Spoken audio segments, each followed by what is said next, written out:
Hello again. So this is the fifth video in our series on strengthening yourself in the Lord. In Psalm 77, it is Asaph's turn to find himself in a dark place. He calls out to God in distress and says that he searched for God all night long with his hands toward heaven, but received no comfort. Maybe you have felt like Asaph sometime in your life. Maybe you are feeling like that now. In verse 5, he thinks back on the good old days that has long since ended, when his nights were filled with joyful songs. It almost sounds like he's singing with the Beatles. Yesterday, all my troubles seemed so far away. It is so easy to join Asaph in having a pity party when everything is not going like we believe it should, and to suffer from what Zig Ziglar calls plum disease, poor little me disease. But Asaph doesn't do that for very long, and soon he has a change in attitude and he starts to strengthen himself in the Lord.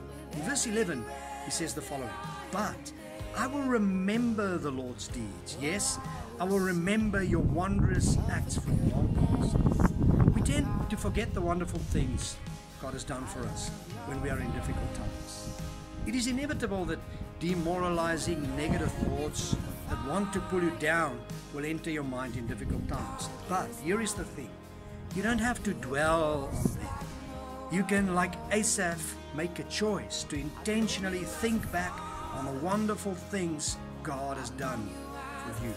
So, the third thing you can do to strengthen yourself in the Lord is to intentionally think back. The New Living Translation says, "But then I recall all you have done, O Lord. I remember your wonderful deeds of long ago." To revisit all the good things God has done for you in your life. A few years ago, I've discovered the value of this habit to lift my spirit and strengthen myself during tough times. I want to encourage you to start making a list. My wife calls it her victory list.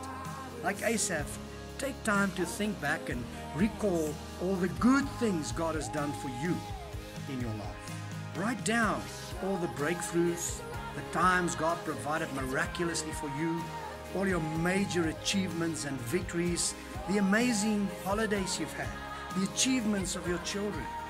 Think back and make a list of everything you can remember that was joyful and memorable in your life. All these things prove that God is on your side and that you are blessed and highly favored.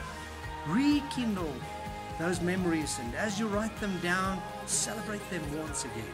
Bring in remembrance the times when you knew without a doubt that God is on your side.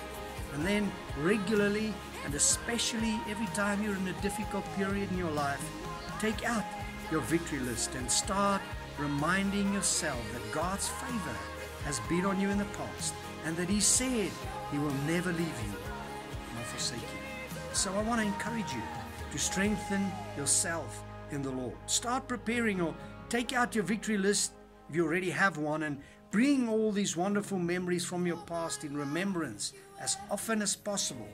As Asaph says in verse 12, "They are constantly in my thoughts. I cannot stop thinking about your mighty works." And instead of singing with the Beatles, "Yesterday all my troubles seemed so far away," rather sing the old gospel song, "Look what the Lord has done." God bless you.